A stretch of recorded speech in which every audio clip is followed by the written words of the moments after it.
इसके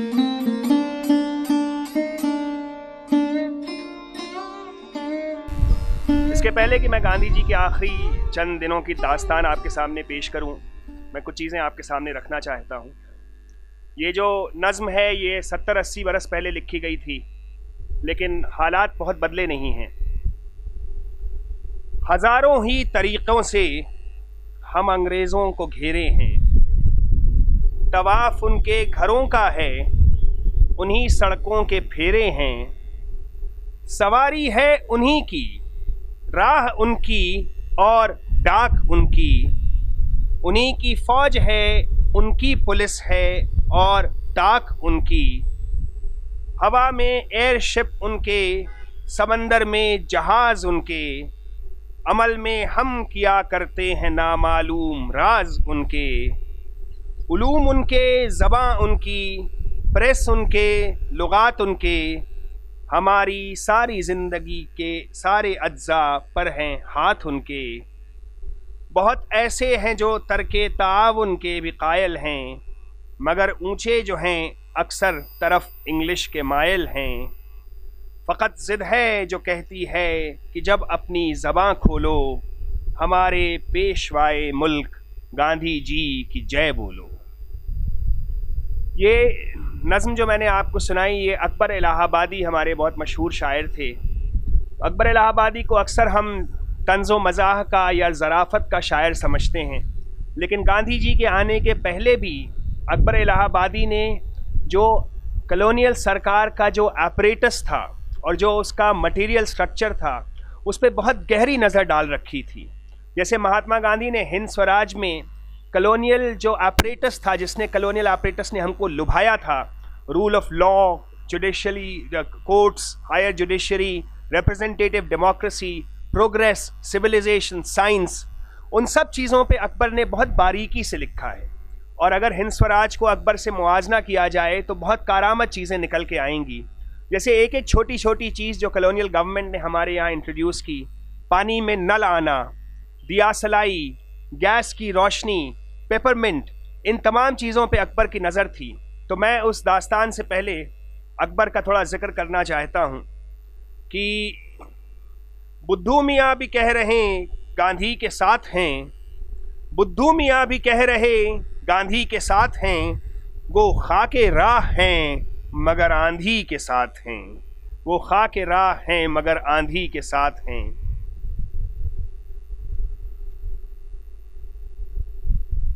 आगे तुम्हारे रंग किसी का नहीं जमा, जय हो तुम्हारी ऐ मेरे गांधी महात्मा, लेने के तुम नहीं हो गवर्नमेंट की मदद, चूरन को क्या जरूरत पेपरमिंट की मदद। और किया तलब जो स्वराज भाई गांधी ने, मची ये धूम कि ऐसे ख्यालात की क्या बात, कमाल प्यार से अंग्रेज ने कहा उनसे, हम ही तुम्हारे हैं फिर मुल्क माल की क्या बात। ये जो गांधीनामा है, ये अकबर ने बेतहाशा मुतअद्दिद अशार गांधी जी के लिए कहे थे। उनमें से बस दो चार चीज़ें मैं आपको सुना के दास्तान को आगे बढ़ा रहा हूँ कि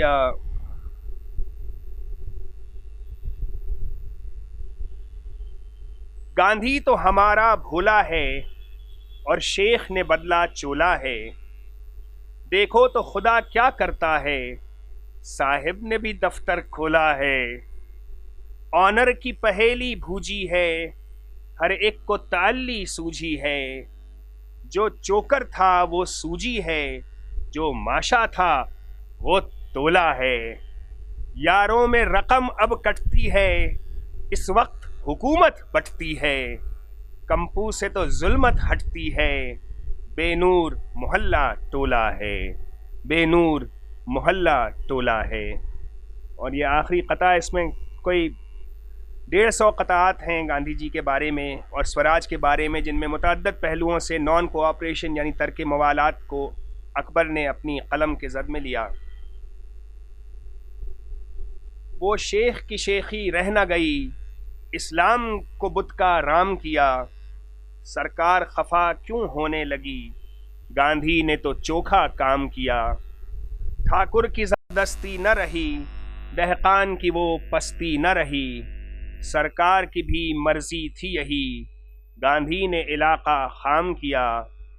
बाहर का कोई बैठे न यहाँ, अफगान हो या हो तुर्क मियाँ, मतलब था यही फिर गांधी पर आयद ये अबस इल्ज़ाम किया। अफसोस तो है उस क़ुव्वत पर, उस ख्वाहिश पर, उस हालत पर, यारों को लड़ाया जिसने बहम, हर सुलह को जंग अंजाम दिया, हर सुलह को जंग अंजाम दिया। हाज़रीन, अब मैं आपको बेगम अनीस किदवाई की कुछ याददाश्तें सुनाऊंगा। बेगम अनीस किदवाई हमारे पहले कम्युनिकेशन मिनिस्टर रफ़ी अहमद किदवाई के भाई की बीवी थीं। वो ताज़िंदगी पर्दे में रहीं। घर में ही उन्होंने तालीम क्या हासिल की, उनके भाइयों को जो ट्यूटर पढ़ाने आते थे उनसे उन्होंने सुन सुन के उर्दू, फ़ारसी और अंग्रेज़ी पढ़ी। फिर उनके शौहर शफ़ी किदवाई साहब 1947 में मसूरी में थे। उस वक्त वहाँ पे दंगों फसाद को रोकने में और लोगों की जान बचाने के अमल में वो शहीद हो गए। तो बेगम अनीस किदवाई उस वक्त तक पर्दे में रहती थीं। वो दिल्ली आईं और गांधी जी के पास गईं। फिर गांधी जी से मुलाकात ने उनकी ज़िंदगी का रुख बदला। उन्होंने अपनी बेवगी के गम को और अपनी जो पत्थर सा ज़िंदगी हो गई थी उसको दरकिनार करके गांधी जी के साथ मिलके एक नई ज़िंदगी शुरू की। दिल्ली में जो हज़ारों की तादाद में मुसलमान 47 के फसादात में घर से बेघर कर दिए गए थे और पुराने किले में और जामा मस्जिद में और हुमायूं के मकबरे में पनाह गुज़ीन थे, वहाँ जाकर उन्होंने काम करना शुरू किया कैंप्स में, और उसका जिक्र उन्होंने किया है इसमें। फिर उसके बाद गांधी जी के साथ जो वो उठी बैठी तो उनकी ज़िंदगी में ऐसा इनकलाबी तब्दीली आई कि फिर वो हमारे आज़ाद हिंदुस्तान के आज़ाद होने के बाद राज्यसभा की मेंबर रहीं 2 बार, और 3 किताबें उन्होंने बहुत उम्दा लिखी। तो ये जो किताब है इसका नाम है आज़ादी की छाँव में। और जिन लोगों को भी पार्टीशन से और ख़ास तौर से गांधी जी के आखिरी दिनों से कुछ भी दिलचस्पी है, उनके लिए ये किताब बेइंतहा मुफीद और कारआमद है। तो अनीस किदवाई की कलम से शहीद आज़म गांधी जी के हुजूर में। मुद्दतों से जी में अरमान था कि चंद हफ्ता मौजूदा ज़माने के इस सबसे बड़े इंसान की खिदमों में गुजारूं। दुनिया का मोहसिन, इस सदी का मुसल्लह, मादियत के इस दौर में रूहानियत का अलमबरदार, अपने मुल्क में मौजूद, और बदकिस्मती देखो कि आज तक चंद लम्हे भी उसकी सोहबत नसीब न हो सकी। अपनी इस महरूमी का ख्याल करके हमेशा जी दुखता था, लेकिन हर काम का एक वक्त मुकर्रर है। फिर ये भी है, देते हैं बादा ज़र्फ़े कदह खार देख कर, और ये ज़र्फ़ पैदा हुआ ज़िंदगी की सबसे बड़ी चोट से, ऐसी चोट जिसके बाद न कोई दुख ही महसूस होता है, न तकलीफ़, न तकलीफ़। बिरला हाउस में आदमियों की भीड़ थी, गैलरियों में बेशुमार लोग आ जा रहे थे, हर तरफ चहल पहल थी, लेकिन बापू के कमरे में एक बावकार सुकून छाया हुआ था। वो सच्चाई का देवता सफ़ेद खद्दर में मलबूस लकड़ी के तख्त पर बैठा था, जिस पर दूध जैसी सफ़ेद चादर बिछी हुई थी। करीब ही आभा और मनु वगैरह थीं। मैंने संभलने की बहुतेरी कोशिश की, मगर बेकार। उनके देखते ही मेरे ज़ब्त का बांध टूट गया और मैं बेकरार हो गई, जैसे कोई मुसीबत ज़दा लड़की अपनी माँ को देखकर फूट पड़े। आंसू थे कि उमड़ते चले आ रहे थे, मुँह से एक लफ्ज़ तक न कह सकी, आवाज़ निकलती ही नहीं थी। गांधी जी खुद ही बोले, मैं समझ गया, इन्हीं के लिए तो मुझे सुबह से तैयार किया गया था, आओ बैठो। उनके चेहरे पर पुरसुकून मुस्कुराहट थी। पास ही छोटी सी चौकी पर शायद दलिया और कोई कच्ची तरकारी रखी थी, जिसे वो आहिस्ता आहिस्ता खा रहे थे और उतने ही आहिस्ता आहिस्ता बोल रहे थे। कहने लगे, रो नहीं, उनके लिए क्या रोना, वो मरे थोड़ी हैं, जिंदा हैं। वो तो अपना काम करते हुए शहीद हुए। ऐसी मौत किसे नसीब होती है, और ऐसे लोग मरते कब हैं? ये मौत तो किसी खुशकिस्मत ही को मिलती है। मैंने कहा, बापू, कायदे के मुताबिक तो मुझे अभी कई महीने घर से नहीं निकलना चाहिए था, लेकिन मैं सारे बंधन और हदें तोड़कर इसलिए आपके पास जल्दी चली आई कि कहीं आप पाकिस्तान न चले जाएं। बापू, मैं भी इसी तरह खिदमत करते हुए और काम करते हुए मरना चाहती हूँ, जिस तरह शफी साहब ने जान दी। मेरी बेकार जिंदगी को भी किसी मसरफ का बना दीजिए। मुस्कुराए और कहा, मैं कैसे जा सकता हूँ, यहाँ तो अभी बहुत काम पड़ा है।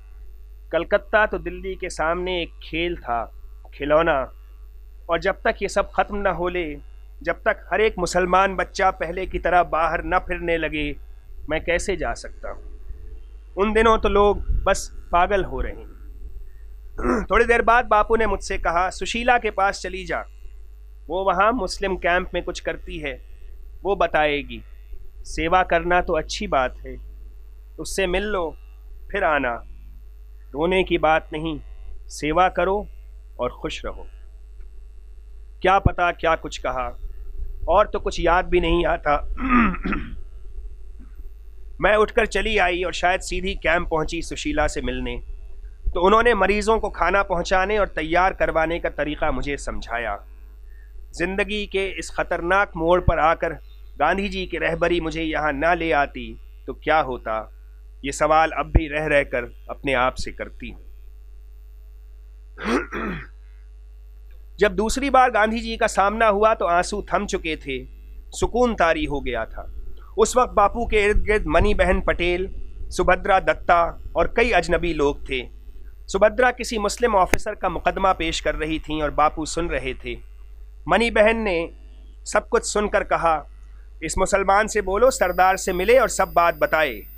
सुभद्रा ने मायूसी से जवाब दिया, सरदार तक इसकी बात पहुंच कहाँ हो सकती है, वो बेचारा कैसे हिम्मत करेगा। मेरा बदला हुआ अंदाज देखकर बापू मुस्कुराए और बोले, मैंने बताया इस तब्दीली की वजह यह है कि अब मैं सुशीला के साथ पुराने किले में मरीजों को खाना पहुंचाती हूं और अपने काम से मुतमईन हूं। ये सुनकर खुश हुए और बोले, ये तो अच्छी बात है। थोड़ी देर और बैठकर मैंने महसूस किया कि ज़्यादा वक्त लेना ठीक न होगा, इसलिए उठकर चली आई। अब अक्सर मैं प्रार्थना सभा में शरीक होने लगी। एक दिन गई तो बापू डॉक्टर जाकिर हुसैन से कह रहे थे, डॉक्टर साहब जाओ, सामान संभाल लो। मेरे पास लोग आए थे और ऐसा कह रहे थे कि वो तुम्हारे करोल बाग वाले स्कूल का कुछ सामान बचा चुके हैं और वापस करना चाहते। बातें शायद देर से हो रही थीं, इसलिए मैं पूरी बात समझ न सकी, लेकिन बात को मालूम हुआ फसादात में जामिया के स्कूल, मकतबा और लाइब्रेरी को कई लाख का नुकसान पहुंचा था। बाज़ भले लोगों ने कुछ सामान बचा लिया और उनकी ख्वाहिश थी कि डॉक्टर साहब आकर देख लें, लेकिन डॉक्टर साहब उस मंजिल पर पहुंच चुके थे कि अब देखने की ताकत भी नहीं रखते थे।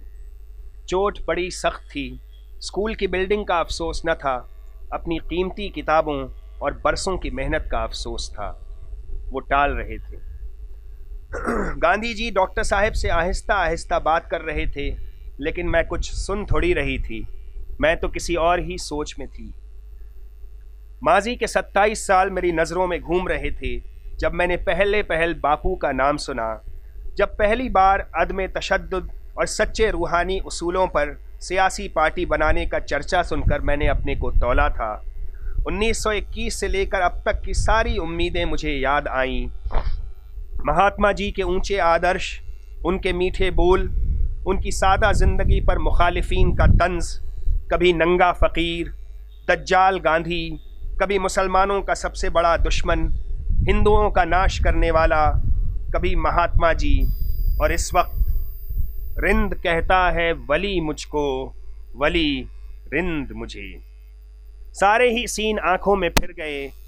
ये इंसान कमज़ोर, मुनहिनी, मुट्ठी भर हड्डियों का ढेर, और उसके अंदर ये बला की ताकत, ये अनथक काम करने की क़ुव्वत, ये सब्र व ज़ब्त आखिर कहाँ से आ गया। 27 साल की मेहनत बर्बाद हो रही है। अपने हाथों बनाई हुई इमारत ढाई जा रही है। इस घुप अंधेरे में, इस आंधी और तूफान में ये अब तक कैसे जोत लगाए हुए हैं। ये शमा बुझ तो न जाएगी, ये सहारा भी तो टूट न जाएगा। खुदाया क्या होगा। ठंडी सांस भरकर मैं उठकर चली आई।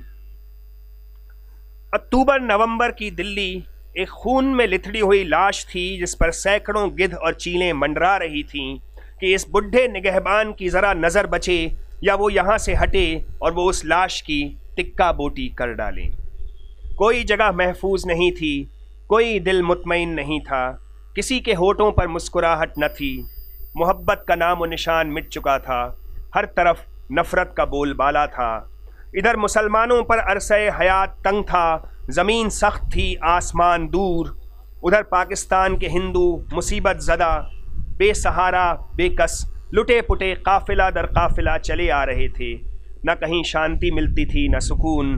ऐसे में सिर्फ महात्मा जी का कमरा एक अमन और पनाह की जगह थी, जहां खौफजदा दुखियारे मुसलमान, तबाह हाल, गमो गुस्से की आग में फुकते हुए हिंदू शरणार्थी, बेसहारा औरतें, लावारिस बच्चे, बड़ी बड़ी दाढ़ियों वाले सिख और तिलकधारी पंडित, लांबे चोगे पहने हुए ईसाई राहब और अरबी और हिंदी मिले जुले लिबास और वज़ा वाले उलमा, ये कमरा सभी का ठिकाना था। यहाँ पहुँचकर सब यही महसूस करते थे, करिश्मे दामने दिल मी कशद की जा ईन जा ईस्त। वहाँ तो उन्हें कोई टोक नहीं सकता था, न कोई डर न दबाव। भला अपने बाप से कोई खुलकर बात न करेगा तो फिर किससे करेगा। हर शख्स यही महसूस करता था कि बापू अपनी औलाद को दामन में छुपाकर हर मुश्किल और हर आफत से बचा लेंगे। आने वाले अपना दुख दर्द कहते और उनसे कहकर ऐसी तस्कीन हो जाती जैसे दुख की दवा मिल गई, गुत्थी सुलझ गई। आज भी कानों में वो कलाम पाक, रामधुन और भजन का नगमा गूंज रहा है। वो सरमदी राग, वो सादा पुरसकून मंजर, वो खामोश मजमा, और फिर बापू बेजान पत्थर की तरह खामोश, आंखें बंद, इस्तिग़राक़ और सच्चे मुराक़बे का आलम। प्रार्थना ख़त्म हुई और वो चौंक पड़े। मूर्ति में गोया जान पड़ गई। आंखें खोलीं और मीठे मीठे बोल फ़ज़ा में बिखरने लगे। इतने सादा लफ्ज़, टूटी फूटी ज़बान, पोपला मुँह, न कोई खिताबत, न शेरियत, न रंगीनी, लेकिन ऐसा लगता था कि हर लफ्ज़ कानों के रास्ते दिल में उतरा जा रहा है, हथौड़े से दिल पर चोटें लगाई जा रही हैं। प्रार्थना के बाद की तकरीरें कितने के दिलों का मरहम बनती और बास की नफ़रत और अदावत का सबब भी हो जाती। कभी कभी ऐसा असर कल्ब पर होता कि लोग रोने लगते। मैंने नज़र उठाई तो एक बुढ़े सिख को देखा, खड़े रो रहे हैं। खुद अपने आप को देखा तो आंसू निकल आए। चोट खाए हुए दिलों को यहाँ मरहम भी मिलता था और तस्कीन भी, और कभी न मिटने वाली तड़प और बेकरारी भी। एक दिन मैं गई तो एक कांग्रेसी वर्कर ने बताया कि बापू ने कांग्रेसियों से पूछा है कि अपना अपना दुखड़ा तो तुम बहुत सुना चुके, अब ये बताओ कि कितने आदमी मरे। उन्होंने अंदाजे से बताया। तो फिर गांधी जी ने उनसे पूछा, उनमें से मरने वालों में से कांग्रेस वाले कितने थे? अब तो वो लोग बहुत सिटपिटाए और कहा, जी हमारे इल्म में तो एक भी नहीं मरा। बापू ने कहा, तो फिर तुम लोग कैसे कहते हो कि हमने फसाद रोकने की बहुत कोशिश की? कोशिश करते हुए जब कोई मारा नहीं गया तो मैं कैसे मान लूं कि तुमने कोई कोशिश की भी? ये थी अमल की इंतहाई मंजिल जिस तक वो खुद जाना और अपने साथियों को भी ले जाना चाहते थे। बुराई को मिटाने के लिए, पाप को मादूम करने के लिए उनके नज़दीक इस हद तक जाना चाहिए था। नया नया काम पड़ा था और नई नई चोट। मैं बहुत जल्द बीमार हो गई। ज़रा तबीयत संभली तो याद आया कि कई दिन हो गए बापू से नहीं मिली हूँ, क्योंकि तीसरे चौथे दिन जाया करती थी। आज जो गई तो खांसी आ रही थी, आवाज़ भारी थी। मुझे देखते ही पूछा, तू अच्छी तो नहीं है? मैंने कहा, बीमार हो गई थी, कई दिन से कैंप भी नहीं जा सकी, ना आपके पास आई। बदस्तूर मुस्कुराते हुए बोले, अरे ये तो बहुत बुरा है। बीमार कैसे हुई? सेवा करने वाले को बीमार तो नहीं होना चाहिए। दिल से सेवा करो तो बीमारी कैसी? जल्दी ठीक हो जा, नहीं तो काम कैसे चलेगा।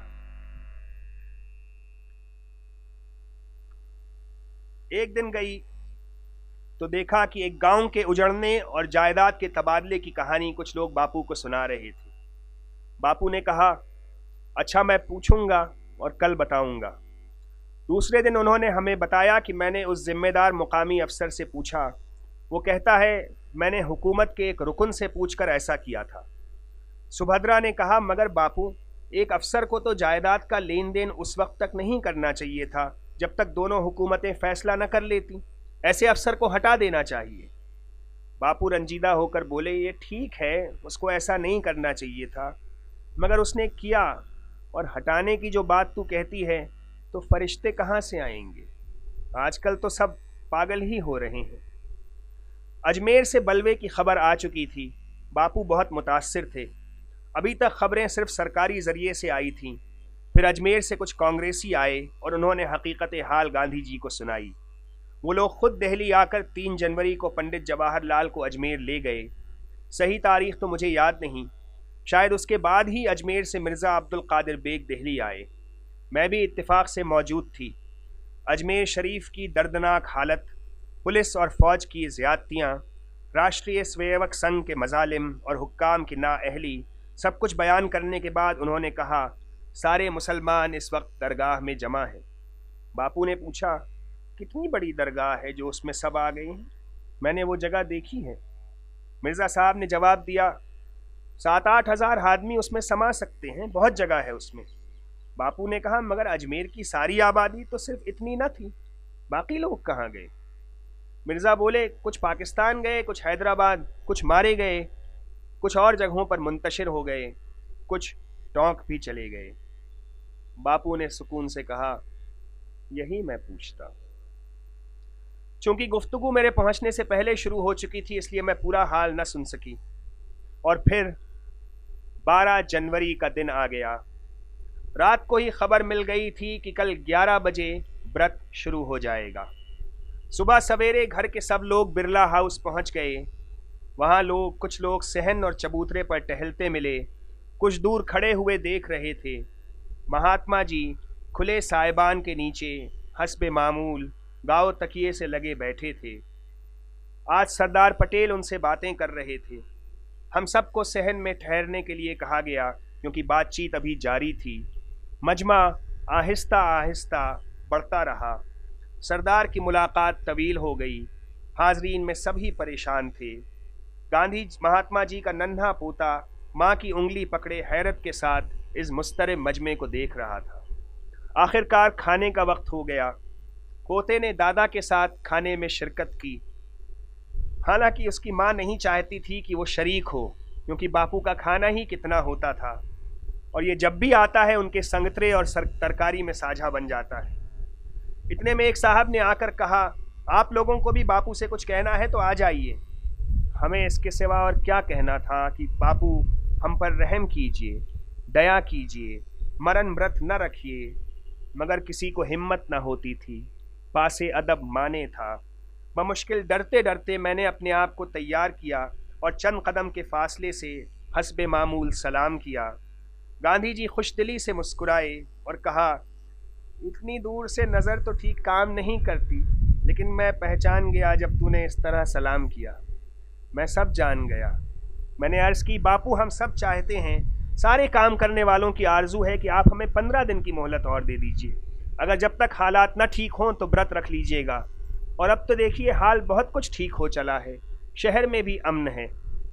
मुस्कुराए और जवाब दिया, अगर मैं तुझसे पहले पूछता तो तू ये बात ना कहती जो आज कह रही है। मुझे फुसलाने आई है? मैंने कहा, नहीं बापू, ये सच है, हालत पहले से बहुत बेहतर है। संजीदगी से बोले, क्या सच है? क्या मस्जिदें सब खाली हो गईं? क्या मुसलमान फिर बाहर फिरने लगे? देखो, गुजरात की ऐसी खबर आई है। अगर दिल्ली को फिर कुछ हो गया? कुतुब साहब का मज़ार देखा है? मैंने कहा, नहीं, मगर सुना है। अच्छा, तो फिर जाकर देखना, उसको तोड़ा गया है। और अब अगर अजमेर में ख्वाजा साहब की दरगाह को भी कुछ किया गया तो मैं जी कर क्या करूँगा। इतने में और बहुत से लोग आ गए। उनमें मौलाना हिफ्जुर रहमान और मौलाना आज़ाद भी थे। मौलाना आज़ाद सामने बैठ गए और कहने लगे, यही तो मैं भी कहता हूँ कि जब ज़रूरत होगी मैं आपको बता दूंगा। आप नहीं बताओगे मौलाना साहब। मौलाना ने अब याद नहीं कुछ और कहा। उसके बाद गांधी जी फिर मुखातिब हुए, अच्छा, तो अब समय हो गया, जाओ, पहले से ज़्यादा जी लगाकर काम करो। काम तो करने से ही होगा, रोने से तो काम न चलेगा। वो कहते रहे, कोई दुनिया में सदा नहीं रहा और मुझे तो मरना ही होगा, फिर मैं ऐसे हालात में जीकर क्या करूँगा। सरदार ने बात तो ख़राब कही, लेकिन वो तो होम मिनिस्टर है और मुसलमानों को तो उसके पास जाना ही होगा और बात कहनी होगी। उसके बाद मौलाना हिफ्जुर रहमान से मुखातिब होकर कहा, मैं तो इनके पास होकर इन पर पूरा भरोसा और विश्वास रखता हूँ। मौलाना साहब जाओ, मेरा पैगाम सब तक पहुंचा दो और मुझे मेरे हाल पर छोड़ दो। वो कुछ और भी कहते हैं, मैं न मुसलसल सुन सकी न याद ही रहा। सुते हुए चेहरे, मुतफक्किर और डबडबी हुई आंखें, न जाने कितने लोग इर्द गिर्द जमा थे। बापू की पुष्ट की तरफ हम सब सर झुकाकर खड़े हो गए। आभा, मनु, सुशीला नायर और सारे खिदमत गुजार दाहिने बाएं आ गए और प्रार्थना शुरू हुई। बापू की आंखें बंद थीं, हम सब की नज़रें झुकी हुई थीं, दिल धड़क रहे थे और आंखें नम थीं। गांधी जी दस्त बदुआ थे, हम सब सर निगू थे, लब पर दुआएं थीं और यूं महसूस होता था जैसे सिर्फ हम ही नहीं, सारी कायनात इस वक्त हमारी इस दुआ में शरीक है। अजीब मंजर था वो भी। गहरी खामोशी के बाद आंखें खुलीं, एक दूसरे को देखा तो भारे दिल हल्के हो चुके थे, मायूस निगाहें मुतमईन थीं। मेरे करीब ही पुलिस के इंस्पेक्टर जनरल मिस्टर मेहरा खड़े थे। वो इब्तिदा से आखिर तक मौजूद रहे और बहुत ही मुतासिर नज़र आते थे। जब महात्मा गांधी ने आखिरी अपना व्रत शुरू किया 12 जनवरी से, तो उनसे बहुत से लोगों ने अपील की कि इस व्रत को ना रखें। यहाँ तक कि जिन्ना ने भी उनको टेलीग्राम किया कि अपना व्रत तोड़ें और अपने इस जिद से बाज आएं। राजमोहन गांधी की किताब the last days of Gandhi में अपने ग्रैंडफादर, अपने दादा का जिक्र करते हैं Rajmohan Gandhi. Writing to his father late at night on 12th January, Devdas, my father, pleaded against the fast. You have surrendered to impatience. Your patient labor has saved thousands of lives. By your death, you will not be able to achieve what you can by living. I would therefore beseech you to pay heed to my entreaty and give up your decision to fast. Admitting that the son's final sentence had touched him, Gandhi asked Devdas to join him in the prayer that the temptation to live may not lead me into a hasty or premature termination of the fast. A very much upset Vallabhbhai Patel offered to resign if that would prevent Gandhi's fast, but Gandhi wanted Patel to continue. However, Gandhi raised with Patel the question of the rupees 55 crores. On the afternoon of 14th January, the cabinet met and decided to release the money, although Patel broke down before agreeing to the reversal. India's solemn obligation was discharged. But the cabinet decision did not suffice. There were other conditions to be met. The fast would continue. In his prayer talk on the evening of the 14th, Gandhi referred to Delhi's significance and to a boyhood dream. Delhi is the capital of India. It is the heart of India. All Hindus, Muslims, Sikhs, Parsis, Christians and Jews who people this country have an equal right to it. Therefore, anyone who seeks to drive out the Muslims is Delhi's enemy number one, and therefore India's enemy number one. When I was young, I never even read the newspapers. I could read English with difficulty, and my Gujarati was not satisfactory. I have had the dream ever since then that if the Hindus, Sikhs, Parsis, Christians and Muslims could live in amity, not only in Rajkot, but in the whole of India, they would all have a very happy life. If that dream could be realized even now, when I am an old man on the verge of death, my heart would dance. Children would then frolic in joy. व्रत शुरू हुआ, हम लोग इधर से उधर फिरने लगे। हमने जाकर लोगों से अपील की, अगर तुम घर जाकर पनाह गुज़ीन भाइयों से भाईचारा कायम करके अमन कायम किया तो बापू को बचा लोगे। प्रोविंशियल कांग्रेस कमेटी के लोग भी आए और दूसरे तमाम कारकुन भी, और कैंप के अंदर लाउडस्पीकर लगी हुई गाड़ी गश्त करने लगी। मुकर्रर हर तरह उनको इत्मीनान दिला रहे थे और हुक्काम परेशान थे कि इतनी मुश्किलों से तो उन्होंने दिल्ली सूबा को मुसलमानों से साफ़ कराया था और शहर का अब सिर्फ एक टुकड़ा साफ़ करना बाकी रह गया था कि गांधी जी ने ये आफत मचा दी। पुराने मुस्लिम लीगी जो कैंप में थे वो अलग हक्का बक्का रह गए। वो तो ये साबित करना चाहते थे कि हिंदुस्तान नस्लकुशी कर रहा है, हिंदू राज का ख्वाब पूरा करना चाहता है, ये जमहूरी हुकूमत ढोंग है। देख लो, ख़ास राजधानी में एक मुसलमान का बंस बाकी नहीं है, मगर अफसोस वो ये न कह सके। दूसरे दिन सुभद्रा ने टांगा, रेड़ियाँ और लारियाँ इकट्ठा की। मोहल्ले के सैकड़ों बच्चे उसमें सवार कर दिए गए। बच्चों की ज़बान पर नारा था, बापू को बचाओ, हिंदू मुस्लिम भाई भाई, हिंदू मुसलमान एक हो जाओ। बच्चों ने शहर के एक एक कोने में बापू का पैगाम पहुंचाया। हर जगह अपने गीतों और शेरों से सोने वालों को झिंझोड़ा और लोग जाग उठे, चौंक उठे। बच्चों का ये कारनामा याद रखने के काबिल है। दिल्ली की सरजमीन पर जब शांति, मोहब्बत और सच्चाई का वजूद बाकी नहीं रह गया, तो बापू ने बिसाते ज़िंदगी पर जान की बाजी लगा दी और फितरत मासूम बच्चों की शक्लों में उनकी मदद के लिए दौड़ पड़ी। उस दिन तो ऐसा लगता था ज़मीन और आसमान से बच्चे निकल पड़े हैं। हज़ारों बच्चे चीखते चिल्लाते सड़कों और गलियों में बापू को नहीं, इंसान और इंसानियत को कायम रखने के लिए शैतानी क़ुव्वतों को चैलेंज कर रहे थे। और मैं जुलूस के पीछे खड़े हुई सोच रही थी, इस मासूमियत को भी तो नफ़रत ने उन दिनों तहे देख करने की कोशिश की थी, ये बची कैसे? 3 दिन के अंदर दिल्ली के ज़मीन और आसमान बदल गए। दूसरे दिन से फिर कोई कत्ल भी नहीं हुआ, किसी को कोई छुरा भी नहीं घोंपा गया, कोई ज़ख्म खुर्दा अपना सामान लेकर मकबरे को भी नहीं भागा। और फिर चौथे दिन औरतों का जुलूस, माँ बहनों और बेटियों का जुलूस नमूदार हुआ। माँ की ममता, बहनों की मोहब्बत और बीवी की इज्जत। जामा मस्जिद से होता हुआ चांदनी चौक और लाल कुएं से भी जुलूस गुजरा। उसमें बुर्कापोश भी थीं, साड़ियाँ भी और पंजाबी शलवारें भी। ये बुर्क़े उन रास्तों से भी गुजरे जहाँ दिन दहाड़े इंसानियत का खून बहा था, इस्मतें लुटी थीं, मासूमियत का गला घोंटा गया था। मगर आज सुकून था, दिलों में ठंडक थी, लोगों की नज़रों में हिकारत के बजाय तहसीन और इज्जत झांक रही थी।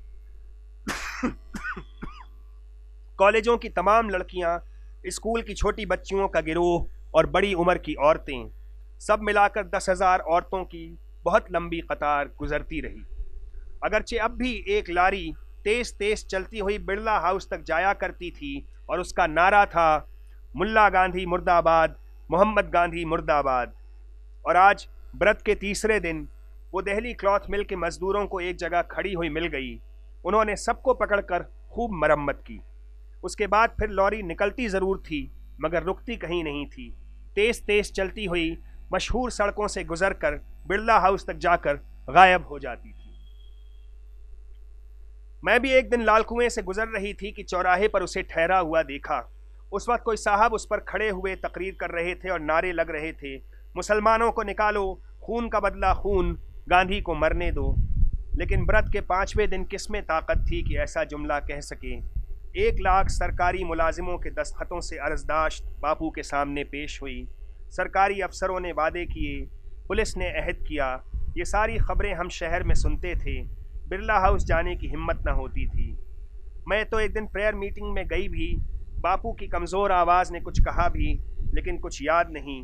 सिर्फ एक धुन सवार थी, एक लगन दिल में लगी हुई थी, और यही हाल सबका था। एक रोज़ बापू से मिली भी, चेहरा नीला हो रहा था। क्या पता व्रत का असर था या अंदरूनी दुख था। और फिर ऐन उस वक्त कि हम सब मसरूफ़ थे। 5 दिन की हमा हमी ने कांग्रेसियों को तकरीबन अधमुआ कर दिया और वॉलंटियरों के चेहरे सूख कर लटक आए थे कि ये मुश्दे जाँ बख्श मिला, बापू व्रत तोड़ रहे हैं। 5वें दिन 18 जनवरी को व्रत टूट गया। और just another extract from Rajmohan Gandhi. On 18 January, the 6th day of the fast, over 100 persons representing different communities and bodies called on a shriveled Gandhi at Birla House. Rajendra Prasad read from a declaration that all had signed. We take the pledge that we shall protect the life, property and faith of the Muslims, and that the incidents which have taken place in Delhi will not happen again. We want to assure Gandhiji that the annual fair at Khwaja Qutubuddin's Mazar will be held this year as in the previous years. Muslims will be able to move about in Sabzi Mandi, Karol Bagh, Paharganj and other localities just as they could in the past. The mosques which are now in possession of Hindus and Sikhs will be returned. We shall not object to the return to Delhi of the Muslims who have migrated here, and if they choose to come back, and Muslims shall be able to carry on their business as before. We assure that all these things will be done by our personal effort and not with the help of the police or military. 5वें दिन 18 जनवरी को व्रत टूट गया। मैंने शहर ही में ये खबर सुनी कि मौलाना आज़ाद ने संगतरे का रस पेश किया। और बापू ने उसे पीकर व्रत तोड़ा। इधर देखिए। खबर जंगल की आग की तरह फैल गई। खलकत उमड़ कर दीवानों की तरह बिरला हाउस की तरफ दौड़ पड़ी। जिस दिन व्रत शुरू हुआ है, सुबह तक शहर की हालत खराब थी, मगर आज फजा पुरसुकून थी। फितने के स्याह बादल छट गए थे और सूरज की किरण नजर आ रही थी। दिलों की स्याही दूर हो रही थी और उसकी जगह एतमाद की रोशनी विराजमान हो रही थी। मैं भी प्रार्थना के वक्त पहुंची। इतने में वाकई बारिश होने लगी। ऐसे में बापू मुकर्ररा जगह तक ना आ सके और कमरे के अंदर ही से उन्होंने खिताब किया। बाहर मजमा पानी में भीगता रहा, लेकिन किसी ने अपनी जगह से जुम्बिश तक न की। प्रार्थना और उनकी नहीफ आवाज़ सुनकर ही सब लोग टले। इतने में एक साहब ने मुझे देख लिया, ज़बरदस्ती पकड़कर मकान के अंदर ले गए। मैंने कहा, भाई किसी तरह बापू के कमरे में पहुंचा दो तो जाने। वो हमें वहां ले गए। बोलने के बाद महात्मा जी बहुत थक गए थे। कुछ आदमी अंदर उनके पास खड़े थे, कुछ आदमी आ जा रहे थे। बापू को गालबन लेमू का रस मिला पानी पेश किया गया था। अभी सिर्फ एक घूंट लिया होगा कि जवाहरलाल जी सामने आ गए। उनको देखकर ऐसी मासूमाना बेकरार मुसर्रत चेहरे पर जाहिर हुई कि वो अंदाज मुझे भूल नहीं सकता। जैसे बच्चा कोई बड़ी अच्छी खुशरंग चीज़ पाकर खिलखिला उठे। गिलास हाथ में था, खुशी के मारे मुंह फैला हुआ था। लोगों ने कहा, बस अब तो तखलिया ही कर देना मुनासिब होगा। कमज़ोरी कई दिन रही। ऐसा मालूम होता था जैसे जिस्म की घास झुलस गई हो। और फिर 20 जनवरी को प्रार्थना सभा में किसी ने बम फेंका। मुलजिम गिरफ्तार हो गया, मगर दुश्मन के खौफनाक इरादों ने खलकत को लर्जा बरंदाम कर दिया। क्या मुखालिफ इस हद तक भी जा सकते? क्या ये भी मुमकिन हो सकता है? किसी तरह यकीन नहीं आता था कि कोई हिंदुस्तानी इस सतह पर उतर सकता है। फिर कुतुब साहब का उर्स आ गया। मेरे साथियों ने तय किया कि महात्मा जी के साथ तो उनके ख़ास लोग जाएंगे। हम सब पहले से महरौली पहुँचे। एक दिन जाकर मैंने दरगाह की मरम्मत और इंतज़ाम वगैरह देख आई थी। दरगाह में जब बापू पहुँचे तो सहन में 2 रोया अहरारी वॉलंटियरों और सरहद के सपूतों ने सफ़ बना रखी थी। उनके बीच से बापू लाठी टेकते खमीदा कमर आहिस्ता आहिस्ता चले जा रहे थे। वो आज बहुत दिनों के बाद ऐसे मजमे से गुजर रहे थे जिसमें हिंदू, सिख, मुसलमान दोष बदोश खड़े थे। 15 अगस्त के बाद ये पहला मौका था। वो समा आज भी मेरी आंखों में है जब गांधी जी हिंदू मुसलमानों के झुरमुट में से मुस्कुराते हुए हाथ जोड़े कुतुब साहब के मज़ार पर हाजिर हुए। तो मैंने सावित्री से कहा, लो देखो, आज एक जिंदा ऋषि मुर्दा ऋषि से मुलाकात करने आया है। अजीम वक्त कम है तो मैं आखिरी चीज़ पे अपनी तरफ बढ़ता हूँ। आप सबको पता ही है 30 जनवरी को फिर गांधी शहीद कर दिए गए। तो मैं एक नज़म पढ़ना चाहता हूँ। उसके पहले मैं कुछ तस्वीरें आपको दिखाना चाहता हूँ। शाहिद अमीन साहब ने मुझे ये तस्वीरें इनायत की। बहुत रेयर तस्वीरें हैं गांधी जी के आखिरी दिनों की। और ये शमीम करहानी की नज़म है गांधी जी की शहादत पे। ये घेरे है क्यों रोने वालों की टोली, खुदारा सुनाओ न मनहूस बोली, भला कौन मारेगा बापू को गोली, कोई बाप के खून से खेलेगा होली, अबस मादरे हिंद शर्मा गई है, जगाओ न बापू को नींद आ गई है, जगाओ न बापू को नींद आ गई है।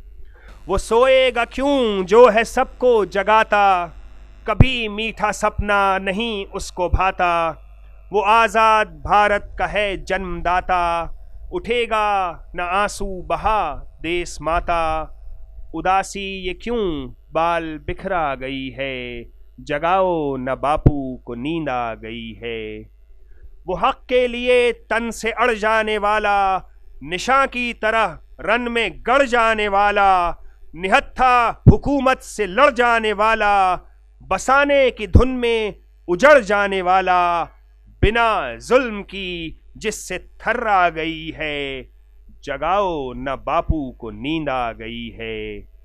वो उपवास वाला, वो उपकार वाला, वो आदर्श वाला, वो आधार वाला, वो अखलाक वाला, वो किरदार वाला, वो मांझी अहिंसा की पतवार वाला, लगन जिसकी साहिल का सुख पा गई है, जगाओ न बापू को नींद आ गई है। कोई उसके खून से न दामन भरेगा, बड़ा बोझ है सर पे क्यों कर धरेगा। चराग उसका दुश्मन जो गुल भी करेगा, अमर है अमर वो भला क्या मरेगा। हयात उसकी खुद मौत पर छा गई है, जगाओ न बापू को नींद आ गई है। दुखी आत्मा शांति पा गई है, जगाओ न बापू को नींद आ गई है, जगाओ न बापू को नींद आ गई है। बहुत शुक्रिया आजमीन। और जाने से पहले मैं एक 3 मिनट का एनिमेशन है अनीता बालाचंद्रन का तैयार किया हुआ, वो भी शाहिद अमीन साहब ने मुझे अता किया है, बहुत मेहरबानी उनकी। ये 3 मिनट का एनिमेशन गांधी जी की लास्ट जर्नी पे है।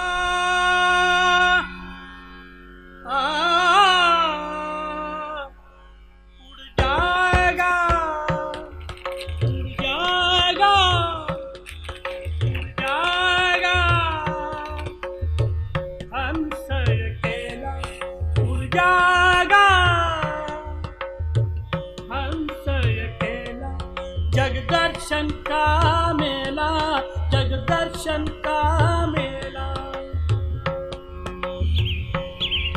उड़ जाएगा, उड़ जाएगा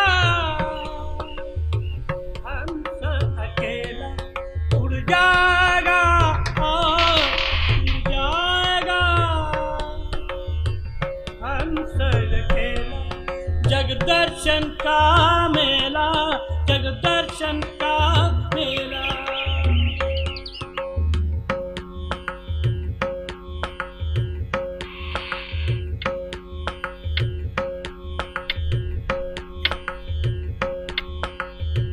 जैसे पात गिरे तरवर के, जैसे पात गिरे तरवर के, मिलना बहुत दुहेरा। ना जानू इधर फिरेगा, लग गया पवन का रेला। उड़ जाएगा हंस अकेला, उड़ जाएगा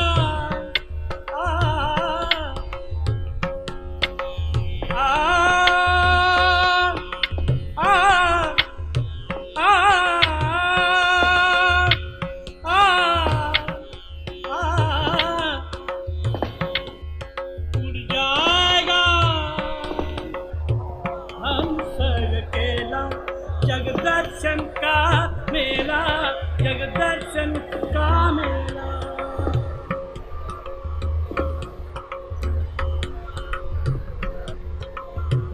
जब होवे उमर पूरी,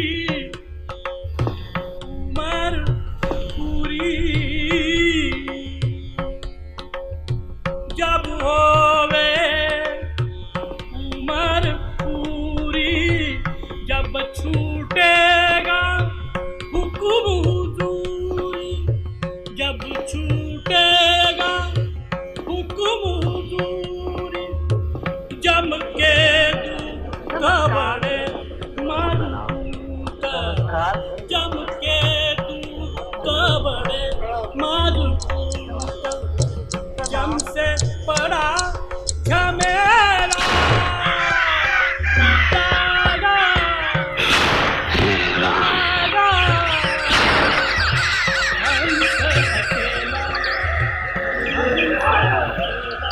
जगदर्शन का मेला, जगदर्शन का मेला। उड़ जाएगा हंस अकेला, जगदर्शन का मेला, जगदर्शन का मेला। उड़ जाएगा। आजमीन बस आखिर में अकबर इलाहाबादी, you should have the last word। क़राइन कह रहे हैं आ रहा है दौर फितनों का, क़राइन कह रहे हैं आ रहा है दौर फितनों का, हवाएं वो चलेंगी नक्श मिट जाएगा कितनों का, हवाएं वो चलेंगी नक्श मिट जाएगा कितनों का, किसी की चल सकेगी क्या अगर क़ुर्बे क़यामत है, किसी की चल सकेगी क्या अगर क़ुर्बे क़यामत है, मगर इस वक्त इधर चरखा उधर उनकी वजारत है। बहुत शुक्रिया।